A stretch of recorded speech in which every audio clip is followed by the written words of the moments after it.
অনেকের মতেই বিড়াল পালা নাকি অপচয় করা। ওদের পিছনে আমরা যে টাকাটা ব্যয় করি এটা নাকি অপচয় ছাড়া অন্য আর কিছুই না। আমরা চাইলে এই টাকাটা গরিব মানুষকে দিয়ে হেল্প করতে পারি। বাট সেটা না করে আমরা বিড়ালের পিছনে এত টাকা খরচ করে বিড়াল পেলে নাকি অপচয় করতেছি। অনেকেই এই ধরনের মন্তব্য আমাকে করে। তো তাদের উদ্দেশ্যে নতুন করে আর কিছুই বলার নাই। আসলে কথায় আছে না, শখের তোলা ৮০ টাকা। যেই জিনিসটা আমাদের অনেক প্রিয় বা অনেক ভালো লাগে সেই জিনিসটার জন্য কিন্তু আমরা অনেক স্যাক্রিফাইস করতে পারি। তো যাই হোক, যদিও এইসব পাবলিক এই সমস্ত কথা বুঝবে না, কারণ এইটা বোঝার জন্য যে মন মানসিকতা দরকার সেটাই তাদের নাই। তো যাই হোক, এসব আজাইরা পাবলিক নিয়ে আর কিছু বলতে চাই না। আজকে আপনাদের সাথে শেয়ার করব আমার বিড়ালের অনেক ফেভারিট একটা খাবার, সেটা হচ্ছে আমির indoor tuna meat topping crab in gravy. তো এই পাউচটা হচ্ছে আজকে আমি আমার বিড়ালকে খাওয়াচ্ছি। আমার বিড়াল তো ওই পাউচটা কি যে পছন্দ করে, আর এই পাউচটার গ্রেভিটা জাস্ট দেখেন, খুবই সুন্দর, মানে দেখলেই আর কি ভালো লাগে। আমরা যারা ক্যাট লাভার আছি তারা যখন আমাদের বিড়ালকে আমরা একটা ভালো খাবার দিতে পারি তখন আমাদের নিজেদের মধ্যে কিন্তু একটা শান্তি কাজ করে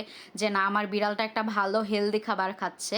তো সেরকমই একটা হেলদি খাবার হচ্ছে প্রামির এই পাউচটা। তো আমি মাঝে মধ্যে আমার বিড়ালকে আমি এই ধরনের পাউচগুলা দিয়ে থাকি। আর এই পাউচের বিশেষ বৈশিষ্ট্যই কিন্তু আপনার বিড়ালের খাবারটা হজম করতে হেল্প করবে এবং কোনো ধরনের বদহজম হবে না বা বমিটিং হবে না, এ ধরনের কোনো প্রবলেম হবে না।